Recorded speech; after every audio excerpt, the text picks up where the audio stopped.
Good morning. Today Good morning. is February the 5th, 2008. We're at the Air and Military Museum of the Ozarks to do our interview. My name is Warner Bullock. I am here with Tom Clark and John Aldridge. And our guest today is Mr. Dale Irvine. Dale is a native of the area and served in the European theater.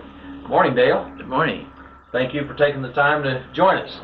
Tell us a little bit about early on, your history just prior to when you went in the Army and what you were doing. And Well, I was going to school at a little town in Pleasant Hope, Missouri, about 20 miles north of Springfield. And it was there, I guess, I don't remember, I guess I was in the 10th grade when we heard that Pearl Harbor was bombed. okay. And I had a feeling then that I would end up in there before it was over. So you were 15 or so, 16? I was 17, I think. 17, okay. And then after that, I didn't get to finish high school. One of the teachers failed me, and there was no way me helping my dad on the farm. Right. No way that I could finish that. Several of the teachers wanted to help me, but I told them, I said, the teacher that failed me is the one that really should do the help. Right. But he had an attitude he wouldn't do it. So I just dropped out just before my 11th year. All right. And then I started working on hauling milk to the Nixon cheese plant and also to the Armor Creamery here in Springfield. that was from Pleasant Hope to Nixa. Right, and also the Armors there on North Campbell in Springfield. So you're 17 years old or so, and there's a war going on. Right. And the draft is probably looking you They sure in was. the face. They were looking for good men. I thought that was Marines, but this was the Army. Yeah. Did you join up, volunteer? No, I was drafted. All right. I got my draft notice just a while before my 19th birthday. Okay. And ended up, they sent us to Fort Leavenworth, Kansas to be inducted. And I was inducted in the Army the 4th of February in 1943. And after that, we were sent home for a week to get everything lined out. You tramped by train or bus? Bus. Had you ever been that far from home before? No. No. No. Never. And you say we, were there other? Oh, they were about 50 of us, if I remember right, on the bus. Did you know any of them? No. No. So they were all strangers on the bus That's to right. Leavenworth, get sworn in, take a bus back home, That is right. have a week, and then where'd you go after the They week sent at home? Sent us back to Fort Leavenworth. Okay. And after we got our clothing and everything, all of our shots, after about 2 or 3 days, we were put on a train then and ended up in Camp McCain, Mississippi. Camp McCain, Mississippi. Yes, that is about 100 miles south of Memphis. Just a little side note, did you happen to know the price of the ticket from Springfield to Leavenworth? $3 probably?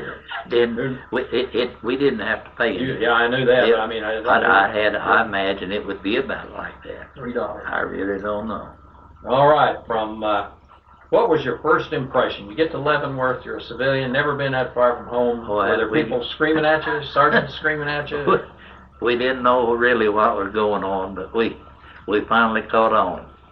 Well, were the sergeants screaming at you? No, they were pretty kind. Of course, when they would get ready to have us fall out for inspection or whatever, why they'd get a little hostile, but they wasn't real bad. All right. They just a little loud, mainly. Mainly loud, yeah. But loud works. Right. All right, you get on this train. How many were on the train, recruits, do you know? Any idea? I don't have any idea. It was a lot of... Several hundred, probably? Yes. Oh, I'm sure it was. You're meeting a lot of people like you've never met before. Yes. You go to Camp McCain in Mississippi, and you go to... Ended up in the 87th Infantry Division 334th Field Artillery Battalion, Headquarters Battery. And we got, after we were assigned our barracks and our bedding and everything, everything pretty well settled down. Was it a new barracks building? Yes. I'll tell you what, really, it was just a lumber, and then they had tar paper covering on it. Right. But they had two big pot-bellied stoves in the middle of the barracks. How many of you were in there? Any idea? I would imagine close to 100. Close to 100. Anyway, at least that. Okay. But it was a good bunch. What time of year was it? It was in February. February, so of 1943. Potbelly stove had a job to do. Right. They fed coal, fed it coal, and it was pretty comfortable. Well, good. It was. Had bunk beds. Yes. Unlike anything you'd seen before. No. They were too high. Right. And so it was. All right. You mentioned you were assigned to the artillery, but before that, did you go to in basic training? Did you do a lot of physical training, physical work? Sometimes we did, and sometimes we didn't. There at first, we was in a lot of classes, telling us. Were you already focusing on artillery at that point? No, not at that time. Okay. But at that time, after our classes was pretty well over with, then they assigned me to a lieutenant. And they had, in that headquarters battery, they only had one 37 millimeter tank destroyer. And when we ended up getting our Jeeps at first, why, I had to pull that thing behind me, and that lieutenant, at that time, there was a lot of cotton fields here in Mississippi. And that fella, he just he wanted me to drive over them just as fast as that Jeep would go. And they had a strap on the side of a Jeep that you could get hold of to hold yourself in if you needed to. You driving and the lieutenant in the front seat with you? Yes. Pulling a tank destroyer. And he was holding on to that strap, well, I was too. But those cotton rows was so high, you had to go across them, the catty corner, Right. But even then, I mean, you had to hang on to stay in that thing. And but he still wanted you to go faster. And after that was over with, about 6 months later, there was another officer called and needed someone to take him somewhere in their Jeep. Well, I was the one that got to do that. But when he got in that Jeep and heard that all the squeaks, rattles and everything, he said, "What in the hell did you do to this Jeep?" I said, "I hauled a lieutenant holding a 37 millimeter tank destroyer, anti-tank gun." So I said, "That is what caused the thing." Did he ask the lieutenant's name? No. I would have told him, been glad to have, but I didn't have to haul him anymore. And but anyway, it wasn't very long then until I was assigned to the air section of the field artillery. And meaning anti-aircraft? No, air section. Air sections. They had the Piper Cubs that they used as spotter planes for the artillery to direct fire, if they needed to. Go back just a second. Tell us a little bit about this anti-tank gun. Now you were a hunter, as I understand, and you hunted in your early years, so you're not totally foreign to weapons. But tell us a little bit about this gun you were toying with. Well, it was just a small. It was a 37 millimeter, and they said that they used that mainly for anti-tank. And that would take out a tank. Well, if they hit it right, it would. Okay. Or that's what we were told. Did you towed this weapon? Were you the aimer and the shooter? No. Okay, just towed. We never did. They never did fire it. In fact, they just unhooked it and set it up, but they never get fired. All right, I took you back. Let's go back to you went into the air section. I drove for the pilot and the mechanic. Okay. And that time, they put me in a 3/4 ton truck. Well, by this time, did you have duties around the barracks or anything, or were you an on-call driver? I was with them 5 days a week. And, Still at Camp McCain. But yes, But of course, there was times I was on, KP or something like that. But our battery commander, the pilots of those Piper Cubs, if they got enough flying time in, they got flying pay like the Air Force did. And the lieutenant was making as much money as our captain was. And he was jealous of the pilots and us too. And every weekend, I was either on KP or guard duty. And the mechanic was usually on the officer of the guard, something like that. Well, I was going to ask you if it was considered a good job to be the Jeep driver. Those guys are apparently not so good because the captain didn't look favorably upon it. No, the captain there, because of us being in the air section, he didn't like the pilots or us, either one. Did this captain go with you overseas when you eventually went? No, they transferred me out. But I'll tell you what, if I would have went overseas with him, I feel like that me or him one wouldn't have come back. Because he lined us up one day and he said, "You sons of bitches, if you don't do what I tell you to," he said, "you're going to get shot." And language like that. And there was no one liked it. No one at all. Maybe eventually he caught on one way or the other. Yes, but I found out after I got out here that the 87th did go overseas. Now, whether he went over with them or not, I don't know. But Okay. if he did, I feel like that he might have not come back. Right. I'm checking you off on some tangents, but you started to say you were assigned to a truck. Yes, All 3/4 ton. 3/4 ton truck. Which would be smaller than what the standard 6x6 that we know of the 6x6. Oh yes. Okay. Yeah, it's bigger than smaller. All right, go ahead. Sorry. But no, I hauled drove for the pilot and the mechanic, and in that we had to carry a 55-gallon drum of aviation gasoline in it. Because once in a while they would go out off of the base and land, and we need to refuel. Well, did you think at that time you would be involved in the air portion of when you went overseas? If I would have stayed there, I would have. Yes. Okay, you apparently didn't stay there. You got transferred to another. I would. After they sent me after we were on maneuvers, and I was due a furlough. No, we was on.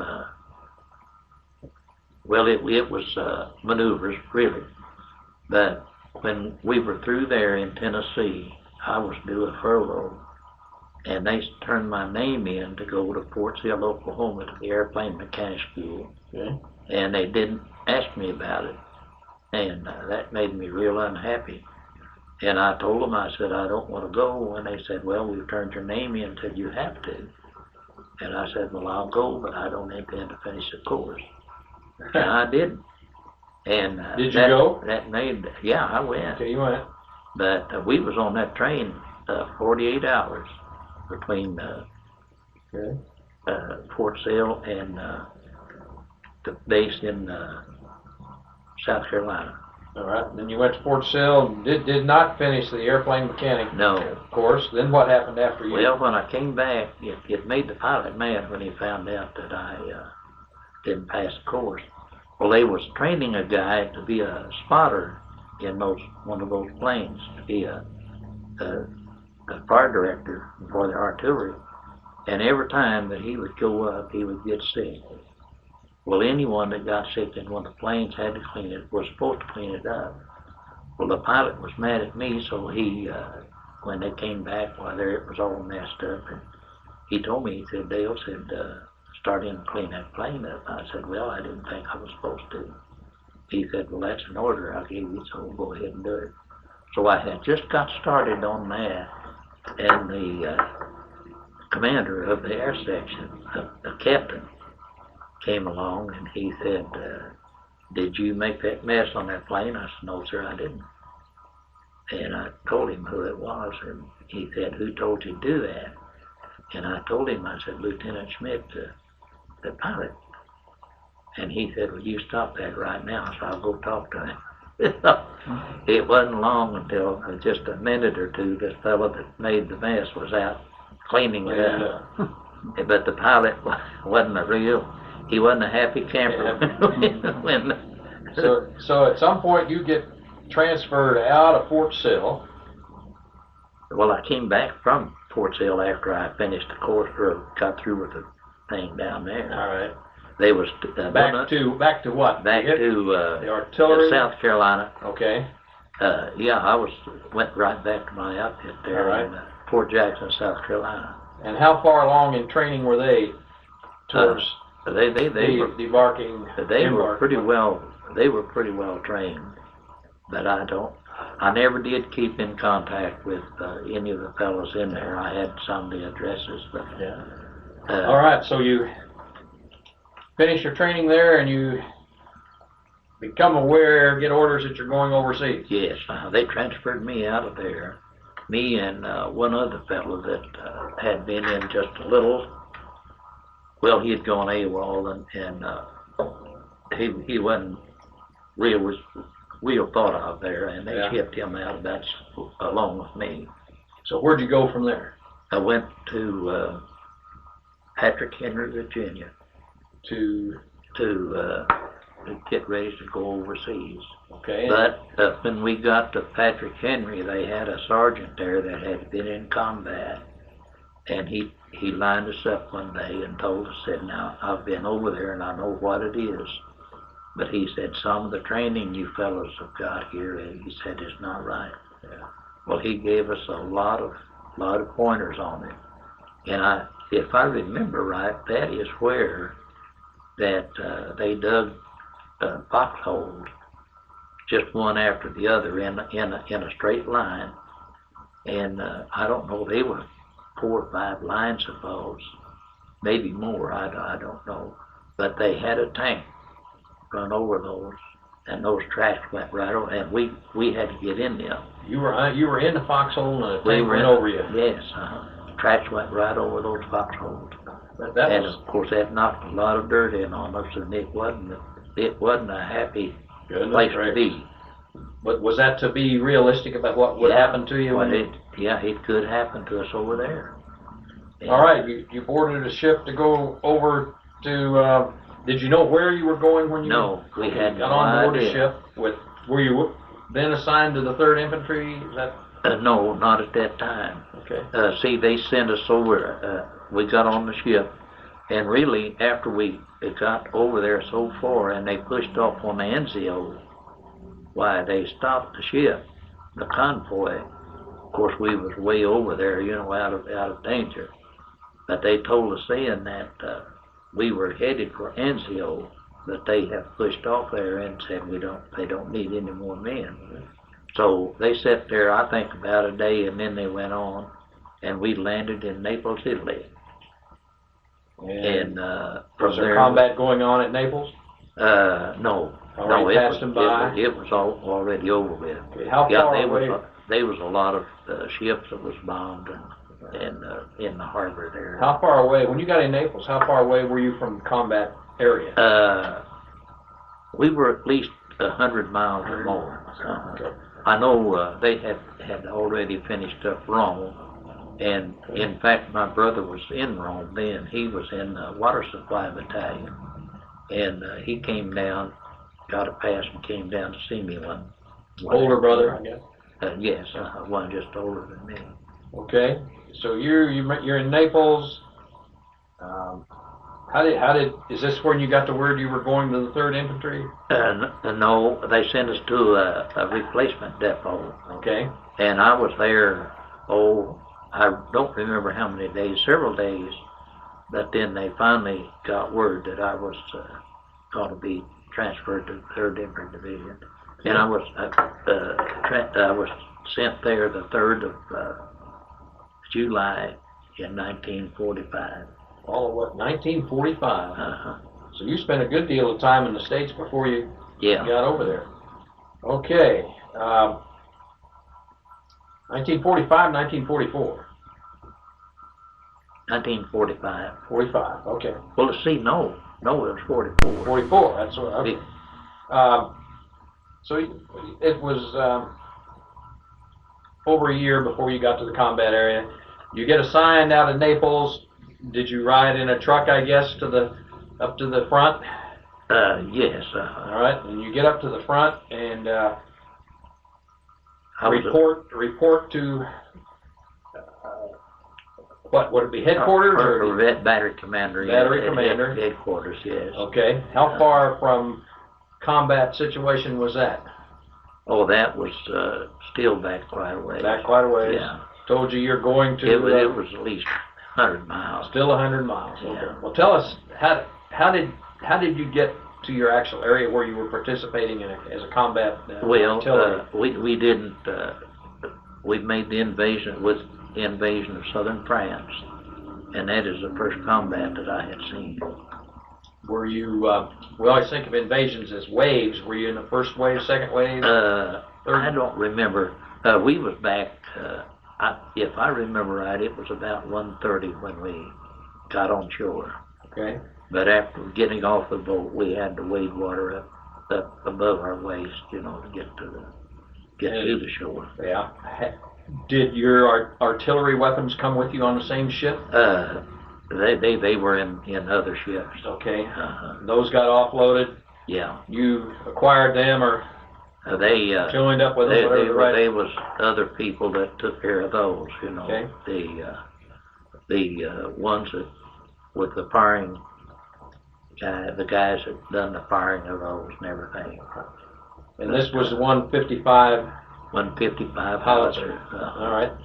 And those projectiles weighed 96 pounds. What was your job on the crew? When we had to fire those, my job was to put the fuse in them. Those projectiles had an eye ring in the end of them. Well, you take those out, and the fuse set right in, is screwed right in there. All right. And they had set screws on them to show you whether they wanted it delayed fuse or super quick. Okay, now quickly let me go back. You've got the projectile without the fuse. You have a fuses in another box. You Yes, had to take the fuse. Somebody would tell you delayed or. Yes. And then you would Yeah. select the correct fuse. Right. Put it on, screw it on the top of the projectile, and have it there. And then a loader or somebody would take that. They was two other fellows that would load that. Okay. And how when you were firing, how many of those per minute did you have to fuse? Oh, I would say not over 4 or 5.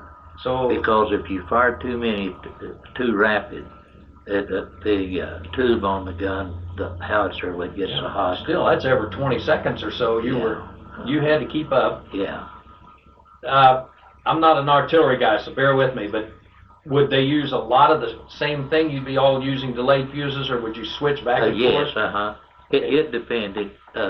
Sometimes it would be delayed and sometimes quick. Delayed fuse, they would hit the ground and go in the ground a ways before they would explode.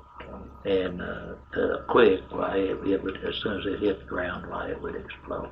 Did who kept you supplied with the projectiles and the fuses? The fellows in the service battery. Service battery Yes. had to drive up in a truck, Right. offload. Yes. Okay. Did you all offload together? Your crew? Sometimes if we helped, Yeah. if we needed it, we helped, and sometimes they would have helpers with them. Did you fire night and day? Yes. Out of a 24-hour day, typically how many hours would you be firing a day? When I was there, we wouldn't fire over, I'd say 45 minutes at the very most. Running a whole day. Yeah. But then somebody could call radio in and you would... Before I got there, they told me that the gun, the howitzer that I was assigned to, they was firing that thing all night long, just stopped long enough to clean the tube. They had cleaning solutions that they had to keep that clean and then cool it off too. And they said they were just absolutely wore out. And now whether it's true or not, but they said that they were just simply so tired. Of course, a lot of times they would have extra powder bags that they wouldn't need. You know, it depended on how far they wanted to fire. But they said they just crammed all those they could in the tube and fired the thing and said the tube went over the hill. Now, whether that's right or not, but I Over the hill, what do you mean? They blew the tube away? Yeah. How many? So they got the rest until they got another howitzer. How many, what did you call it? You had a crew with a weapon. What did you call, what was that called? A crew or a battery or a... battery. A battery. One gun's a battery. Right. How many of batteries were there close to where you were? They were three. Three within and you were in the A battery. A battery. There was A, B, and C. They would be over maybe 50 yards, something like that, away from each other. A, B, and C would be 50. Okay. Where did you live? What did you live in? How did you live? I'll tell you what. A lot of times we lived on the ground. Lived on the ground. And sometimes. By this time it was warm weather. Yeah. Okay. But once in a while, if they come up on a house or something that wasn't occupied, why we took that over. Did you ever run anybody out of the house? A few times. Yeah. Locals appreciated that. Yeah. All right. So it's summer and you're firing a battery and it's relatively hot. What did you do with your winter clothes? At one point, you would have had an overcoat and... Yeah, well, we carried them with us. You carried them with you? Yeah. So you had this winter clothing stacked up somewhere? Yeah. Yeah, they, now this, a 4.5-ton truck that pulled this howitzer when we moved, we had our duffel bags with all of our extra clothing in that. Okay. But when we got in Europe, we wore our wool uniforms year round. Summer? Yeah. July, you're wearing a wool uniform? Yeah. And well, it wasn't real hot over there. You know, it was just... You're further north. Yeah. It was usually around 75 degrees. Yeah. And you all smelled the same, even though it was hot wool uniforms. Did you ever get... You're firing on the Germans. Just how many miles away would they be when you're... Now, those howitzers would fire 9 miles, but they were only accurate up to about 8. So you're firing at the Germans 8 miles away. Are they firing back at you? Sometimes they were. Okay. Yeah. Did you have a lot of experience with incoming? I was lucky. I was only around 6 or 7 times when there was shells coming in on us. How close did they come to you? I'll tell you that last time it was real close. Me and they had just started us to chop down trees to put around the guns, the howitzers there in the Roach Mountains. Okay. And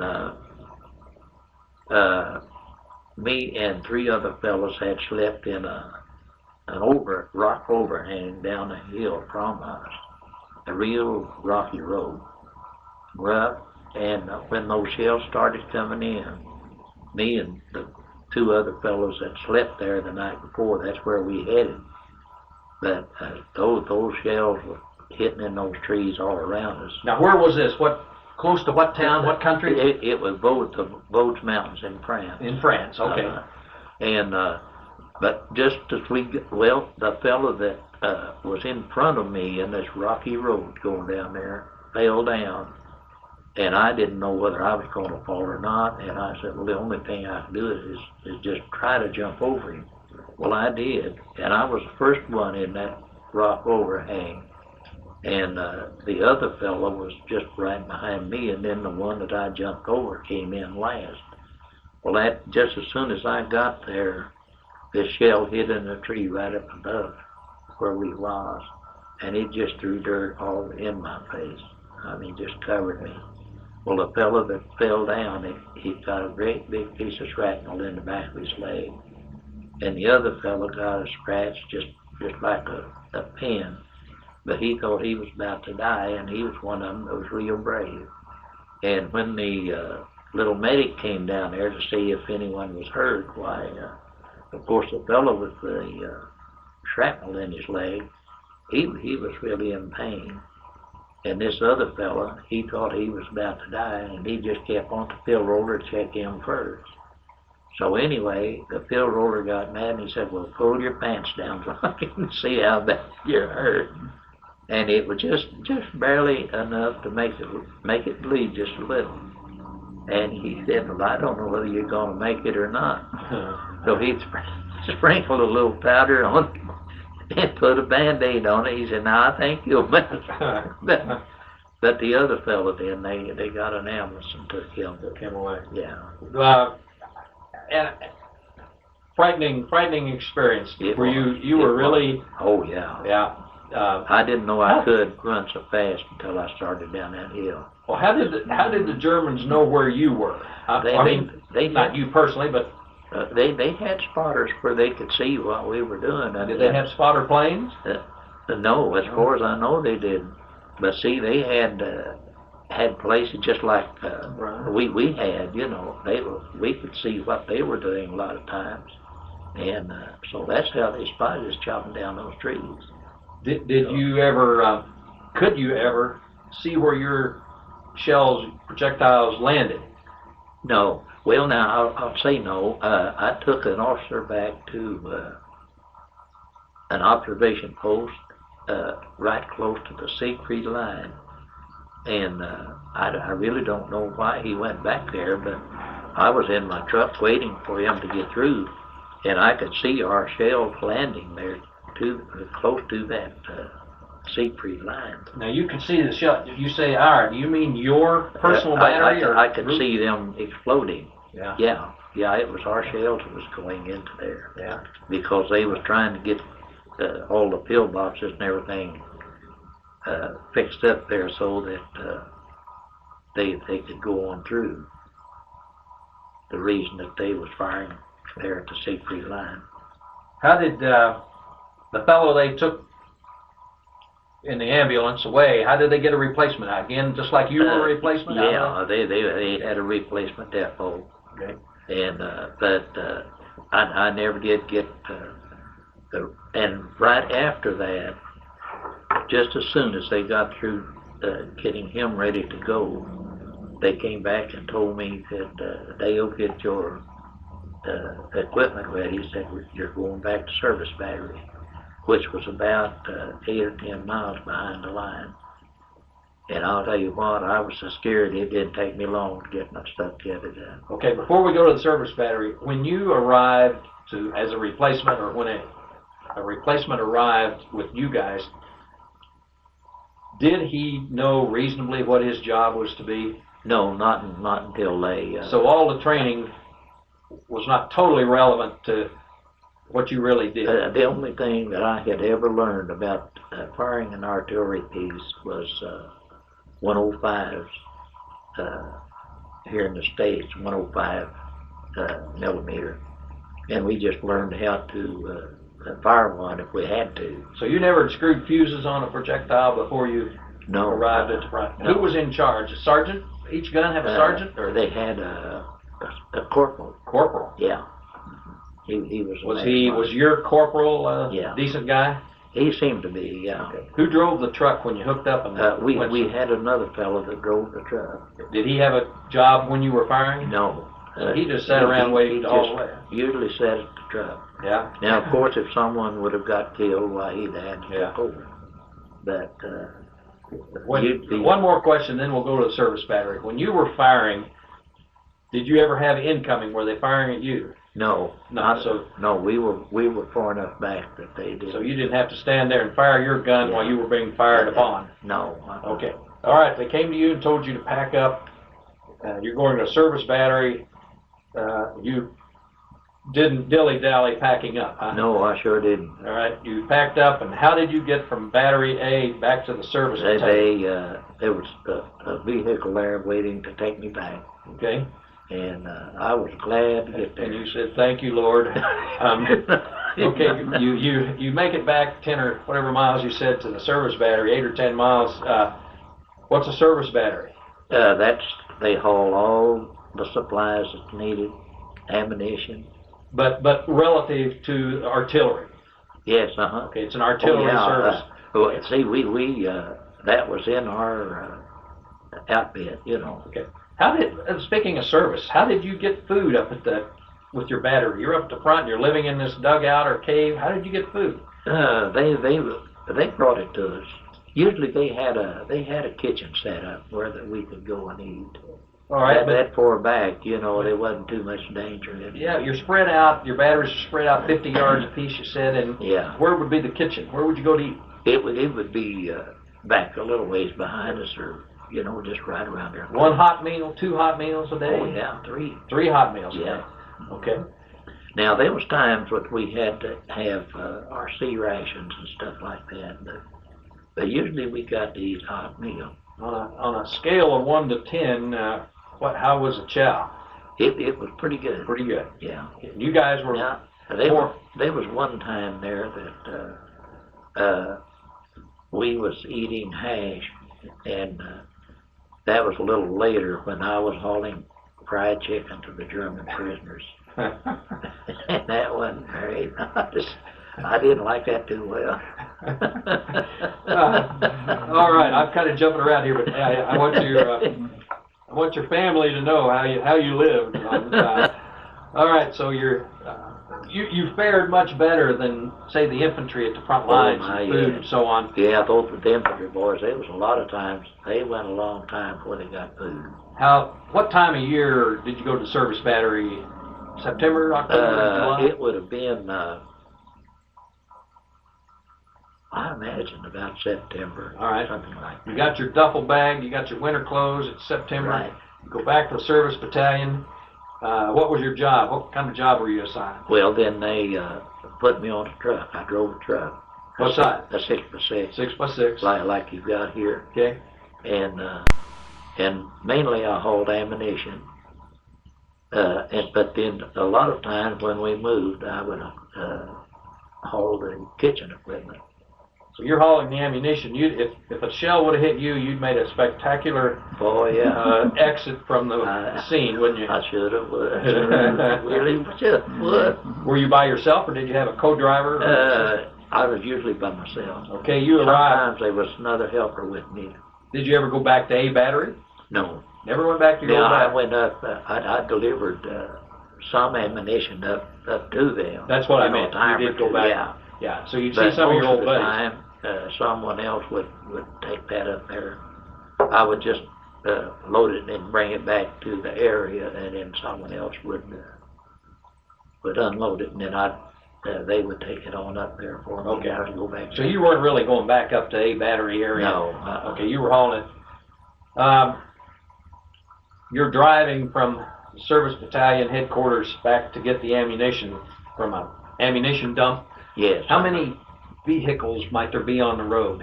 Oh my, there was just vehicle after vehicle. Packed, oh, yeah. Going both ways, yeah. Hauling ammunition, and yeah, usually there was. Was it semi-orderly chaos, or was it?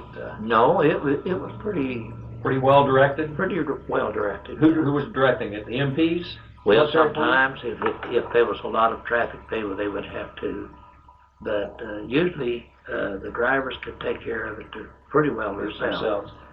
Were you in convoy or just by yourself? They say, Dale, go get some ammunition? Just by myself. Okay, so you knew about where you were going to go. Yeah. And everybody else on the road was kind of by themselves, heading back to get something. Right. Okay.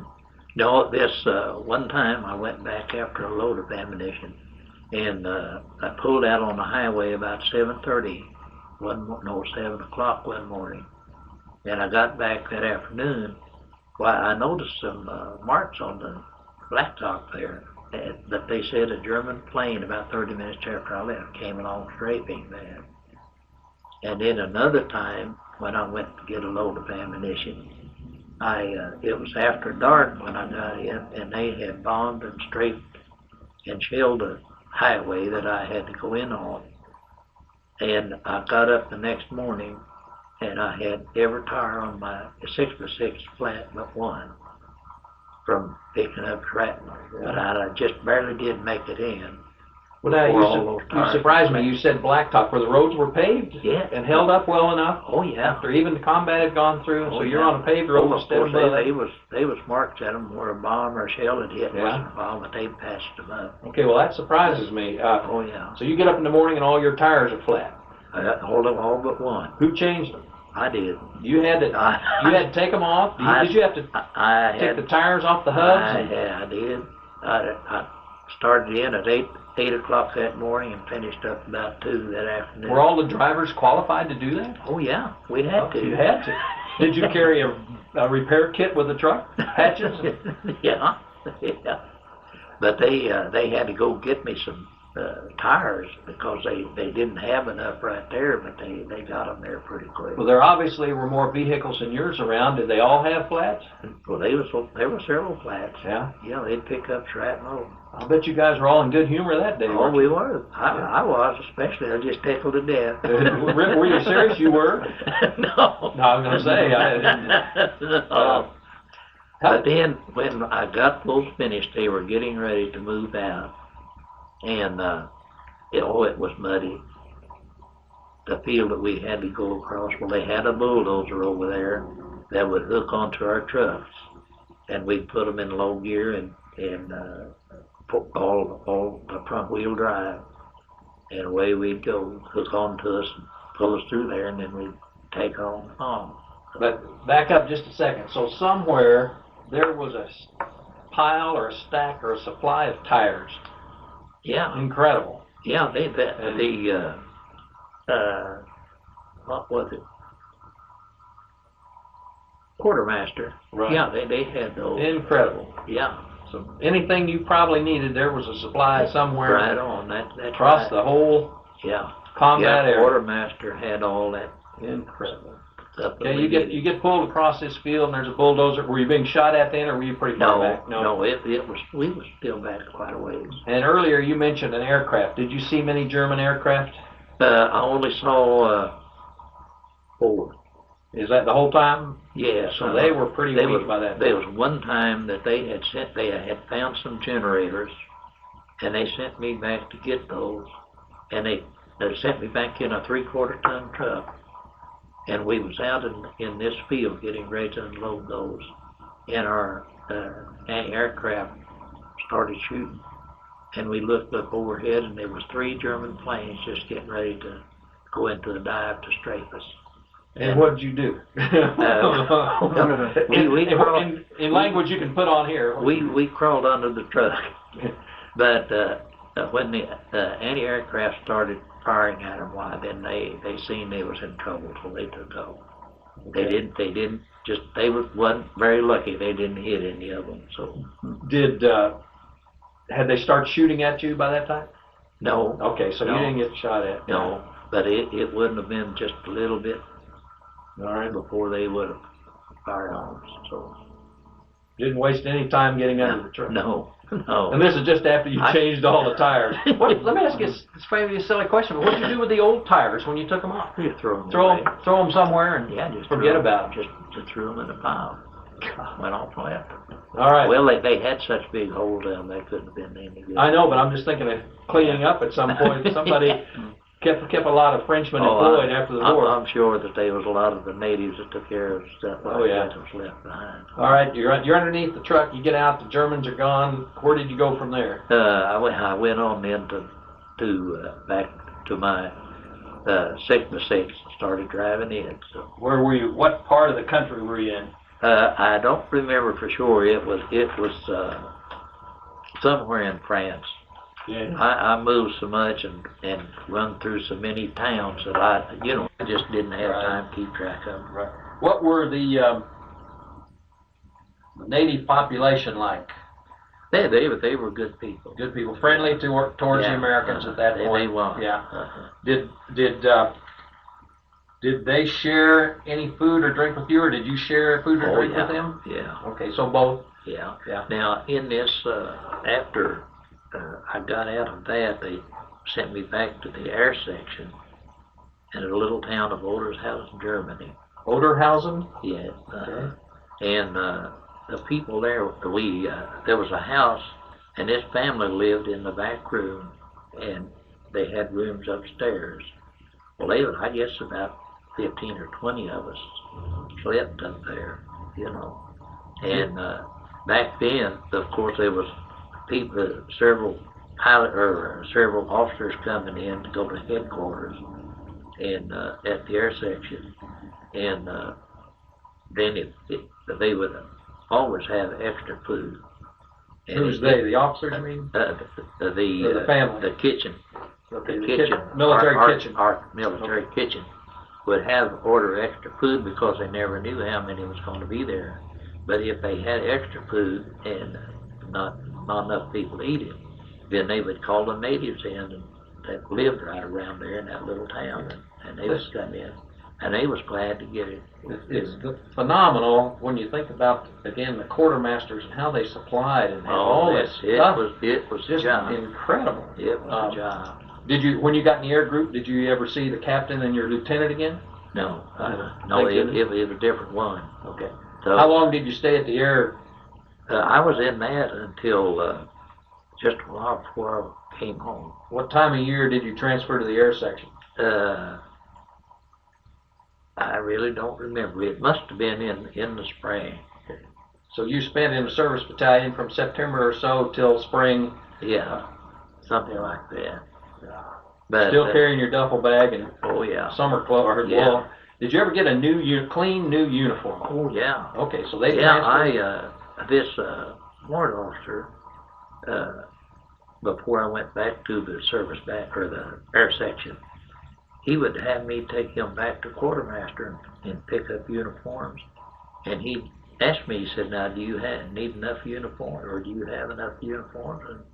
And I told him, "Well, I have some." I said, "Well," he would say, "Well, get you a new pair of pants and shirt." Yeah. Do you know what were these recycled? Had people worn them previously and they were cleaned up? They were all new. Brand new. So everything you got rid of. Let me ask you, what'd you do with your old uniform? Well, really, I never did wear any out. So you kept them, and how'd you clean them, Dale? I cleaned mine when I was in the air section. I cleaned mine with airplane gasoline. Oh, nice. I bet that smelled good when you did it. Oh, it did.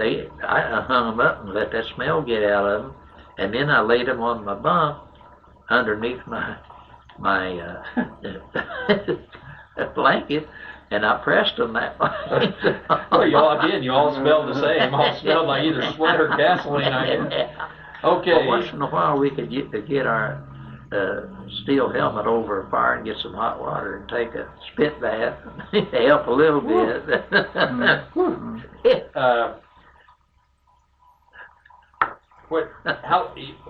You were a driver mostly in the air section? Yes. Okay. You did various jobs. Then you said till the spring of '45. The war was over when, in April or so of '45? In May of '45. May the 8th. Where were you?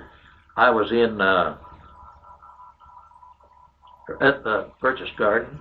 Birch's Garden. Oh yeah. Yeah. Yeah. The Eagle's Nest area. Before a week before that, I was me and another fellow was sent to help move division headquarters, and any time I would go a night without rest, malaria would come back on me. And so anyway, I was the first one back with a load of desk and all kind of equipment, for the division headquarters. And one of the guys that was taking a truckload of guys back to the rest area at Nancy, France, had broke down, and they told me, said, "Dale's had unloaded your truck." In fact, they sent help there so we'd get it and I gassed it up while they were unloading it. And I started back down the highway about 100 miles before I caught up where they were. And so I got them on my truck and drove until 1:30 in the morning, and I was so sleepy I couldn't hardly go. So I pulled over and went to sleep and slept until 4:30 and started driving again and got to Nancy about 5:30 that afternoon. Okay. Well, by that time, my temperature was coming up, and one of our drivers had been back to the rest area and had contracted malaria back there. And any time they sent them to the hospital with malaria, they kept them 30 days. And, well, they got to have them well in a week or two. And then the rest of the time they were on KP. And this driver would have liked 2 days having his time up when we started back. And I asked him, I said, are there any way you could talk that doctor into turn you loose so you could help me drive back? So he done some high talking to his doctor, and he turned him loose. Well, we started back, and we came to a place for transit, and there was a bunch of infantry boys, and we had a room upstairs, big room with bunks there that we could sleep on. And those guys got to talking about some of the things that they had been through, and it was really something. One of the fellows, he had a real good buddy that was right by him, and a German shot him, killed him right there in front of him. And he said, I just decided then that old boy wasn't going to get away. Well, he waited and just watched until that old boy popped his head up, and he just shot him right in the head. And had done away with that. This has been an infantry guy. Yeah. Yeah. But when I got back to the outfit, why, my temperature was up 104.3, and they was getting ready to send me to the hospital, and I talked them out of it. Well, we'll get to that in a minute, but you mentioned Birch's Garden. Is that where you originally That started out from? They was a little, well, it was a barracks there and we was there for quite a while. Was it German barracks you had occupied? Yes, uh-huh. Did you ever get up to the Eagle's Nest? Yes, above? You yeah, did? uh-huh. Okay. Yeah, they took us up there as soon as we got there. All right. So. All right, I wanted to make a highlight so that people would know you'd been to the Eagle's Nest. Yeah. All right, you had 104 temperature. You talked them out of the day before, taking you to the back. The day before, a fella had come in there with the same temperature, and he had talked them into letting him go back to his barracks, and he did, and his temperature started going up, and he went out of his head, and it took 5 men to hold him down and get him back to hospital. But he called a little pill roller up there and told him, he said, now you put him to bed, take his temperature every 15 minutes, and if it goes 1/10 of 1 degree, he's on his way to the hospital. And I was in bed for a week that time. In fact, I lost 20 pounds. Where was that? That was there at Birch's Garden. Yeah. Okay.